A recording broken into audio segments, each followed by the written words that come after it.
But why are they marketing? Because they're trying to pull students in from outside of the district. Exactly. Right? So they're competing against other local schools to pull this money in, these students in from the other districts. Why? Because those students represent money. Now, at the same time, all of the schools are now saying that the per pupil funding that they're getting isn't enough to cover educating the student. So why are you competing for students that you cannot pay to educate? All right? But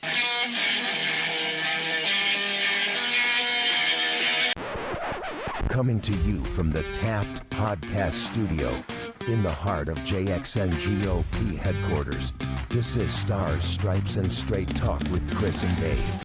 And I'm glad you said that. And we're gonna keep tuned. Make sure you subscribe to the channel, because one of these days we're gonna shoot an episode where we're gonna go through a tax bill, Right. line by line, and teach you how to read that and let you know where that money's going. That's not today, because we're gonna get way in the weeds if we do that. But I do have a couple of questions. Can I mention something about the tax bill real Sure, quick? go Specifically ahead. the property tax bill for the people out there listening. If you live in Jackson County, I can't speak for every county, but if you live in Jackson County and you look at your property tax bill, the number one thing, the highest dollar amount line item is the local ISD. I was It's the just gonna bring Intermediate them up. School District. And you might be wondering, who are these people? I was just gonna Who are bring these that up people? for a And why are question. we giving them so much money, and how do they spend our money?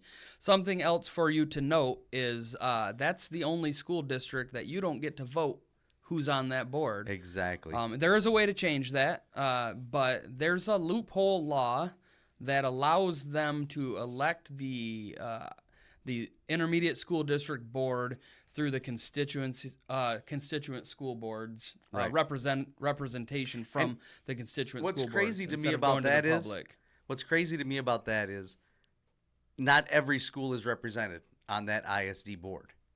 Yeah. They hand select the people and from what schools, and there's schools with no representation that have to answer to everything that the ISD puts out. Yep. From their superintendent, the ISD superintendent, to the ISD board, and nobody has a say, which is crazy. Yeah. Well, it's crazy that we don't have a vote in who spends the dollars that are the highest line item on our property tax bill. Exactly. It's just that's Mind-blowing. insane. and I got a little story on that one for Well- you, Nate. I actually know somebody who works for the ISD, Okay. and I'm not going to put any names out there. I don't want anybody in trouble. Sure. But in a casual conversation, he told me about this new great software they got for their signs. So I'm not sure if in Jackson County, you drive by the schools, they got these really nice, beautiful digital signs that tell you that Friday they're going to have popcorn for 25 cents for the You're students. gonna get me going, Dave. You're gonna get me going. $38,000 to upgrade the software for their signs. Okay. That's chump change. What are you Crazy. talking But well, about? hold on, but think about it. That's not for the sign. No, that's That's just for the the software. software. That's for the software That's nuts. for the sign. But the question is, how much stinking money did they spend on all the signs? Well, so And why? Yeah, Because it's I remember back in my day, you'd send a kid out and they'd like, Right, you have little plastic letters. POPCORN, Friday. You got all these kids out there. They could put out a sign there on a up. ladder with a marquee. You Right, can't do exactly. that anymore. Now So- someone will fall or and get the, or hurt. the pole to keep it safe, right? Right. sure, yeah. So the reason I say you're gonna get me going, you're bringing up this is something else I talked about at a couple school board meetings actually. The signing and the marketing and the advertising for the public schools. If you think about that, if you think about like, go drive down 94 by like Lowe's and all that, Yep. and you see the big Northwest Mounties. Oh, yeah. yeah, join right join there. the North They're big. Mountie Nation. So, Yes, I've seen listen- the sign. Here's the thing. Well, they're not the only one with a sign no, anymore. and they're all No, over. but I remember And that think, one. It's good marketing, right? I think one of the schools that recently passed a millage put up a billboard to thank people. Yeah, East So- Jackson. I'm gonna throw them out there. We don't have a problem. This is straight talk. East Jackson, flat out. Thank you for giving us more money. Yeah. So listen, if you think about that, so when you see that sign, again, if you're paying property taxes, that's your money paying for that sign. But why are they marketing? Because they're trying to pull students in from outside of the district. Exactly. Right? So they're competing against other local schools to pull this money in, these students in from the other districts. Why? Because those students represent money. Now, at the same time, all of the schools are now saying that the per pupil funding that they're getting isn't enough to cover educating the student. So why are you competing for students that you cannot pay Right. to educate? All right? But to take that a step further, what happens then? We've advertised. You've spent my money to advertise. You spent our money to advertise, right. to compete for other students. They come to the district because your advertising is great. This is straight talk. Jeff Bontrager is a great marketing specialist. He's a terrible superintendent. I said it. It is what it is. But you're competing for these students to come, so then you can what? Say we need a bigger school. I need more. I need more and guess- property taxes at some in point- my millage. But then by the time you get the money and you build the bigger school, they've left. They've gone to the next school that's marketing or that's getting ready to build a new school. So now your operation cost has gone up. And you don't even have the students to cover it, and it's just crazy when the reality is, for the taxpayer base, there are enough seats in the county for everyone, plus some. Stop Right. building bigger schools and competing against each other for students. I mean, at some point, you should say, if you're going to build a bigger school, take the smaller schools and just combine them and make larger schools where you bring in more money Yeah. and fix it that way. If you can't do it on your own with the little schools that are robbing Peter to pay Paul from one class to another, figure it out. There's got to be a better solution. There's a lot of options, but the easy answer is always to just spend more money. Right. And at some point, we have to think about the value of the dollar we're spending, which takes us back to the results of the public education, which are abysmal. I don't know, I don't know why we're continuing to support this. We have to have education. I get that, but why do we continue to support the structures that are in place? So Nate, I got a question for you. You're in manufacturing. Yep, Okay. that's one of the hats. One of the, you're, One of you're many. like you're too stupid to say no to an idea. One It's of kind of many. like me, right? So imagine we're in manufacturing, and you go to not Chrysler, because I've owned many Chryslers and they would accept it because they break down a lot. I'm sorry. Too many Jeeps, too many problems. Yeah. So, but do say, you have ducks? Never mind. no, Yeah, ducks. he's got a whole Hey, dashboard. a side note, I heard they're putting GPS trackers in those, so don't take the ducks. I don't know why you'd take the duck anyway, but Well, but I know. different story. Yeah. But anyway, so you're manufacturing this product for let's say car manufacturer X. And next thing you know, you got a 60% failure rate coming off your line. So your answer is you go back to Chrysler and you say, Chrysler or Ford or GM or whoever it is, I need more money. Right. And then you take that money, and instead of spending it on machine and tooling, you hire more supervisors to operate the machines that aren't working to begin with.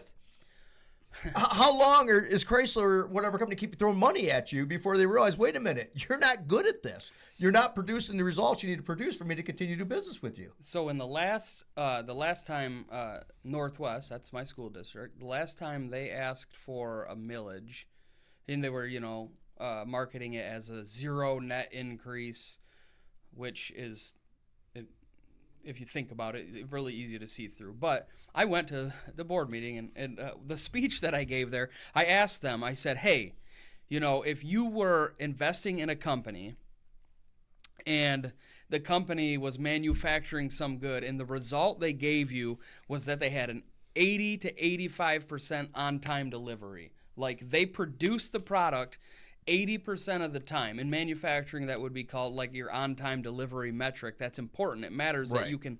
you can deliver your product on time, right? Okay, so 80% of the time you're delivering your product on time.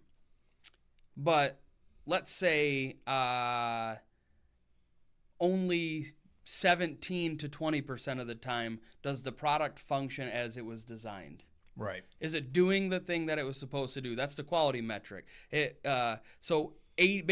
80% of the time there's something wrong with it. It was manufactured wrong. There's some defect. All right? Now, you've invested in that company, and that company comes to you and says, all right, we need $23 million more. What would you tell them? And they were all looking at me puzzled. Why am I talking about this? And I looked at him. I said, "That's you." I Right. said, Exactly. "You graduate on time, 80+% of your students, but less than 20% of them are proficient in basic mathematics." Right. Or reading at their level. Yeah, Yep. I think the reading proficiency score is like 30%. So here you are, on-time delivery is great, but the quality of the product, right, to talk about it in manufacturing terms, Yep. if you came to me and asked me for $23 million, bare minimum, I would say first you have to show me how you're going to perform better. Right. Yep. How you Yep. fix the problem. But if you go to a school board and you ask them, hey, what's the plan to perform better?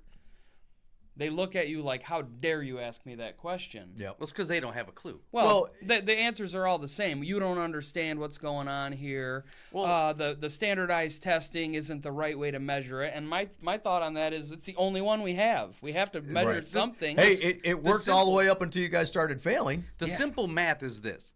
If you get $9,000 per student from the state, and you look at your books and you are spending $11,000 per student, well, figure out how to cut out that $2,000 and fix your stuff. No. It's all about ask for more money. And it's funny you said that, Chris. The 9,000 per student. So I'm gonna give a little teaser for the next episode. But when you go vote for millages, none of that's for educating your children. Yeah. Not a dime. Every Matter of single fact, millage is about it's buses. stipulated that they can't use it for education. Right. So, again, if you want to take a look at where tax dollars are going, look at your local stadiums. Sure. Look at your facilities. Right. Ithaca. Have you seen that one? Mm-mm. They have a jumbotron. They do. What? I drove by there They just the have other day. a jumbotron at their high school stadium. Yep. So But if you look at the schools like the millages, they'll tell you exactly what they're doing with it. but Like it's in the owls of the eyes of education. But well, not all. I mean, maybe, I guess. The East Jackson one, it was all across. They wanted new buses, which I thought most of the schools in the county used a private bus service. But they wanted new buses. They wanted to fix all their outside football field and softball and everything. A huge technological space with all this upgraded computer equipment. But what's the point if the kid knows how to use a computer, but he doesn't know how to use a book and paper? It doesn't make sense. Or make change. Right. Right. Yep. Yeah, it's, we're talking a lot about the financial side of it, but what sometimes gets lost in that conversation is the simple fact that students graduate. The majority of students that graduate are unprepared for what comes next. Absolutely. They are not prepared for college. They're not prepared for the workforce. Right. They are not prepared for life.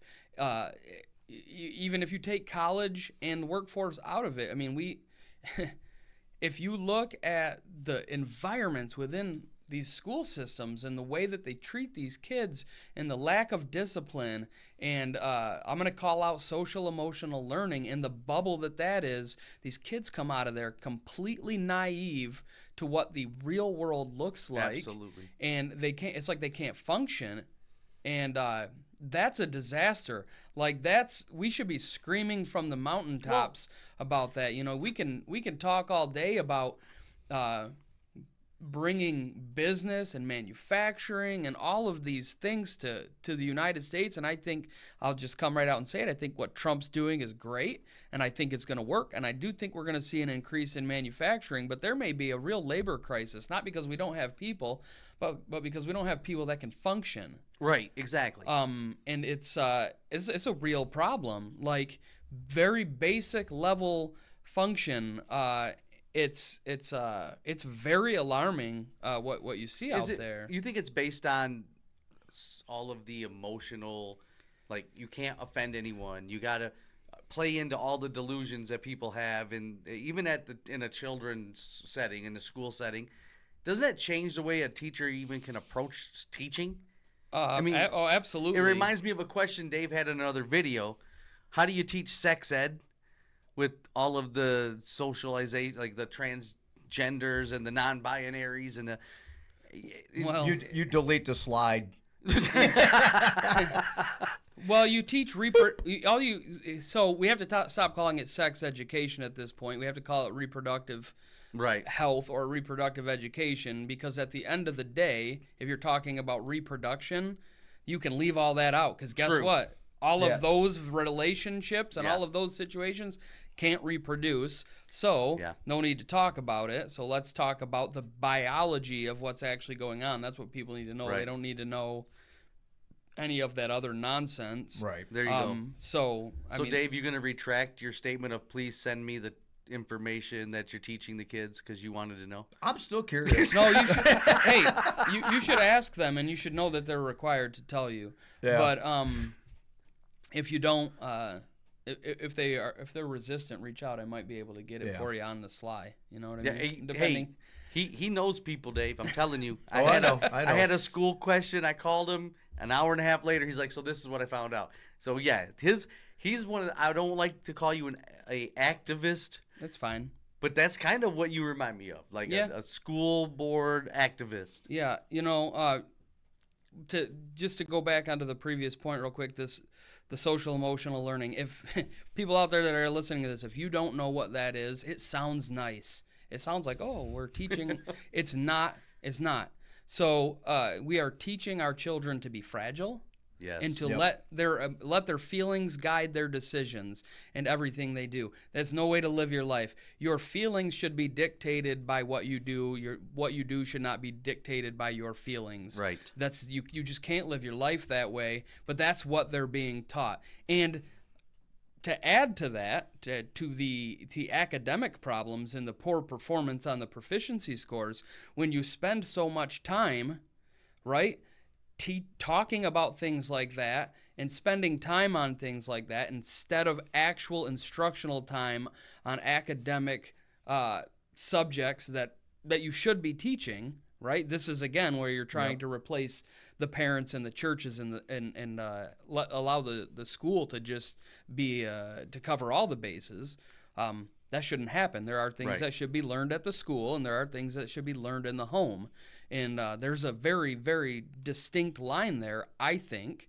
And maybe if the school would stop trying to tread on those things that should be taught in the home or learned at church, if they'd stop doing that, maybe they could increase. I would guess, I would venture, just throwing a number out there, they could probably increase their instructional time by 30%. Yeah. Oh, I agree. And, I think a 30% increase in instructional time would probably net us some decent results in our proficiency numbers. So there are solutions out there that aren't necessarily just more money. We Yeah. should try. We have to try do something different. Right. What Right. you're All I doing is know not is- working. I was not a very good student, and if I was being disruptive and my feelings never got hurt back in school, but if I was just being disruptive, let's be honest with you, I went out counting bricks. That's what they tell me. Dude, just get out of here, go count bricks. Right. Because I have a lesson to teach, Yeah. and you're preventing me from teaching my lesson. And The true story. I can tell you how many bricks are on each wall, because every once in a while I'm like, yeah, I might as well count them. I'm out here doing nothing anyway, right? This would never happen now, but I went to school long ago. Yep. Had a kid sat in front of me in class that would not shut his mouth. The teacher looked at him and was like, I'm giving you one last chance. You need to be quiet so I can finish the lesson. And the kid just kept talking. Now, the teacher was tall, like 6'7". And in the classroom, they had the beams, they go over the top. And they have those hooks where you hang the plants from. He picked this kid right up out of his chair and hung him by his belt on one of those hooks from the... Jeez. And the kid dangled there the whole rest of the class, didn't say a word. Wow. Yep. And guess what? He never talked again in class. And he surely didn't go home and tell his parents what happened. No, because he would have gotten it again. He'd have got it from them, right? Yeah. Exactly. Yep. Yeah, that's And Wow. Nate, you brought up a good point, right? So when you get all the social, emotional stuff, the problem is eventually they have to leave that and enter the real world. yes. Yeah. And unfortunately, you're going to come to work for somebody like me. And they're not prepared And for they're the not real prepared. world. And I'm a loving guy. I'm a Christian. I give people the benefit of the doubt. But at the end of the day, I don't care if you're having a bad day. I'm hiring you to do a job. You can have Right. a bad day and do your job. You can't sit in the corner and say, my feelings are hurt today because somebody said something to me. So I'm just going to sit here and sulk. No, clock out, go home. I'm going to have to replace you. I've been to Dave's you know? office. There's no safe space. There's no, emotional support dog in the corner for you to pet. I've been there. We have 2 dogs, but they're not there for emotion. They're there for food. Right. Be no fool about that. Wait, they're both. they're there for food? Oh yeah. You don't If you cook got them. any scraps left over, those. They're- Oh, they're- wait, they're- it sounded I was like you were eating the way dogs, that you man. said it, they're eating the dogs. Like The that's- dogs are there to get food. Where was that in Okay. Ohio? They're eating the dogs. They're eating the dogs. They're eating the pets. They're eating the dogs, the people that came in. They're eating the cats. They're eating the pets. So I forgot that's a thing now. I had to clarify that they're there to get food. listen, hey, I want to bring something up about this whole school board thing, right? Well, and it's not just school boards, right?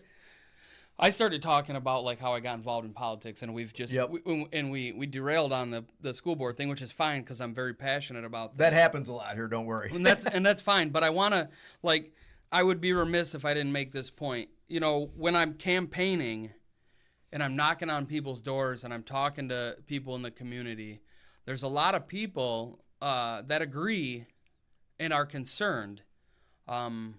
And you hear it everywhere. You hear parents concerned about what's going on in the schools, why aren't the kids learning, why aren't the kids growing up, why are the kids so fragile, why is everybody depressed and anxious, why are all of these things happening, right? And so you hear this concern at large in the public. Go to a school board meeting. How many people do you see there? Just you? It's the same. It's the same people. It's always the same. You can go to any local school board meeting and you're going to see the same people, like me, or maybe another district has their people. Unless there's some major controversy going on, you'll see the numbers go up at that point. But outside of that, we ignore it. And that's not just the school boards. That's township meetings. That's all of Right. that, Yep. right? We're all concerned, and we want to get involved when it's some crisis and it's this huge controversial issue, but it doesn't have to get to that point. So there's a couple of things that I think need to happen. Number one, those people that I talk to, when I'm knocking on your door and I talk to you and you're like, yeah, I agree with you. These things are problems. We need to fix them. You got to go vote, right? Right. I didn't just come to your door to get you fired up for 5 minutes. We need you to go vote, right? And maybe more importantly than that, we need conservative people, common sense people to run for school boards. Don't be afraid of it. There's people that will help you. And I say conservative people, like I said, it's nonpartisan. But look, at the end of the day, the schools are not nonpartisan. They are Right. left-leaning. They are indoctrinating your children, whether you want to believe that or not. Right. They're a lot of the environment, the learning environment is very anti-America, very anti-traditional values. They're left-leaning. Most teachers are left-leaning. And we need a conservative pushback, a common sense pushback I don't need the schools to teach my students conservative values either. I need Right. them to Right. teach my student math, science, reading, things that vocation. vocation, Yes. the things that they need to prepare them for the next part of their life. I'll teach them everything else. That's my job, Right. Yep. right? Right. But you're not going to get that without a conservative base at your school board. And here's why I think that is. The Democrats, who have been very organized for a long time, it seems have a two-pronged strategy, have had a two-pronged strategy to kind of taking over the political structure of this country. Strategy number one is already kind of being dealt with, and that's illegal immigration, right? Yep. Bringing in illegal immigrants and giving them the right to vote. And, we don't have to talk about that. I think we all understand what's going on there, and that's being dealt with at a federal level, and I hope that continues and is successful. But the other side of it is by turning your kids into social justice warrior, raging liberals through the school system and the universities that they're told they have to go to after they go through the K through 12 system. Right. And we didn't get here overnight. No. Right? And I'm not saying we have to I'm not saying we have to push back and start just teaching, kids how to be Republicans in school. But we do need to teach them academics, and we need to keep the politics out of it. Right. But I don't think that it's political to also teach a pro-America, love your country, patriotism in school. But And I think they should teach the facts, the Yeah. truth, not this purported history that they like to try to pass off. Yes, the revisionist history that makes America look just. I mean, listen, we have our skeletons, right? But every country does, Right. And you can laser focus in on one thing and make it look like whatever you want to, and the kids aren't going to go do their research, right? Exactly. You got to teach them the whole truth.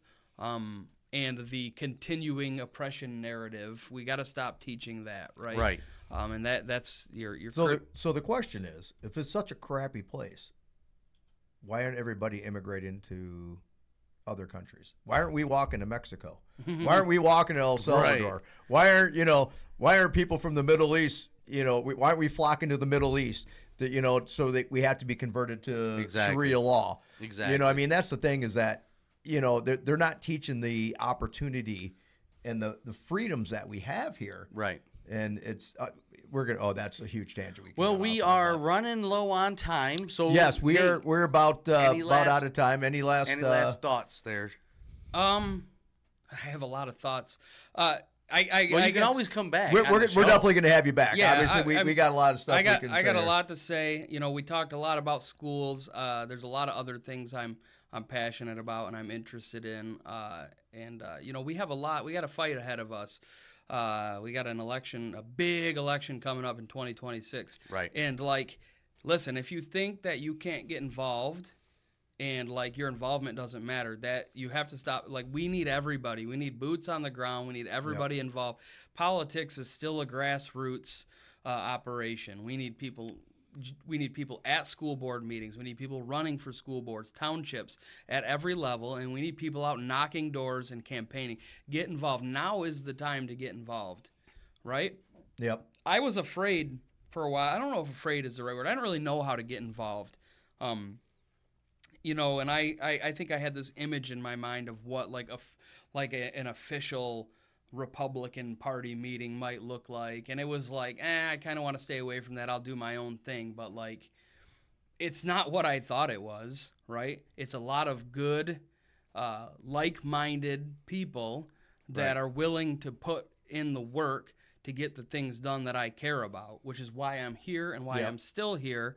And, there's strength in numbers. We Absolutely. can organize and we can get these things done. But we got to set aside our petty differences, and we have to decide what's actually important, and we need the people that are on the sidelines to come in and to get involved. We have something for everyone to do. Right. Right? If you want to go to a school board meeting because you're concerned but you don't know how to do it and you're afraid, call us, right? See if someone will go with you. I'll go with you. Right. You know what I mean? Yep. We have to get people involved. So how would they contact? I think you're saying the local GOP would be again. And if you're listening and you're radical left, then contact your local Democrat Party. Right. We want bring 'cause it this on. is America. We want people to be involved. I'm right. gonna give a shameless plug to our channel partners. You can always go to jxngop.org, and on their website they have how to become a delegate, how to run for office. You can reach out to the fine people at the Jackson County Republican Party, like Nate, who is the vice chair, and they can help get the ball rolling, come alongside you, and do what we can as a support team for you if you want to run for school board or anything else. Yeah, we're kind of in between these elections right now. I think things are starting to happen, but now is the time to build the bench and get people trained up and prepared. And so we're ready to go when the real campaigning starts for these Right. 2026 midterm elections. We need an army. Absolutely. I mean, we're building an army. And we talked about in one of our other episodes about how we're absolutely going to be hamstringed if we lose the midterms. At that Absolutely. point, Right. You Matter know, of fact, that video- anything good that happened, we're going up the hill. We're just going right back down. all of the work we did to get Trump elected and to Yep. take back the House Right. in Michigan, all of that will be lost. It'll be for naught Right. if we And don't. if you want to see Dave and our opinion on that, it'll be in this video that's going to be come across the top of the screen. Click on that or click on it at the end. But we are out of time. I thank you so much, Nate, for coming to the show. Hey, thanks for having me. It was fun. Yep. This is Stars, Stripes. And Straight Talk. I'm Chris. I'm Dave, and God bless America. God bless America.